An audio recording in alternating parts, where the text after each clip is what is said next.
Sa isang taon na puno ng paghihiwalay ng mga sikat na celebrity couples, nakita natin ang pagtatapos ng mga kilalang pares tulad ng Katniel at Kimchi. Ang balita tungkol sa paghihiwalay ni Catherine Bernardo at Daniel Padilla ay lumutang sa gitna ng mga tsismis na posibleng kinalaman ni Padilla sa aktres na si Andrea Brillantes, bagaman wala sa kanila ang kumumpirma o itinanggi ang mga haka-haka. Katulad din nito, ang paghihiwalay ni Kim Chu at Sian Lim, na una nang nabanggit ng ilang insiders, ay napatunayan ni Chu at Lim sa kanilang mga hiwalay na Instagram posts.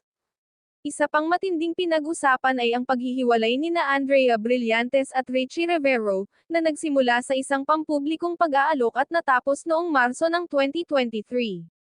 Bagamat ikinalungkot ng ilan, pinapakita pa rin ni Rivero ang respeto sa kanilang pagkakaibigan sa kabila ng paghihiwalay. Bukod dito, ang paghihiwalay ni Elijah Canlas at Miles Ocampo, na inanunsyo noong Nobyembre, ay nagpapakita ng marangal na paghihiwalay matapos ang kanilang 2 taong relasyon. Binigyang diin ni Canlas ang patuloy na suporta para sa isa't isa, na nagpapakita ng kanilang desisyon na magkaroon pa rin ng kabutihan kahit na nagtapos na ang kanilang relasyon.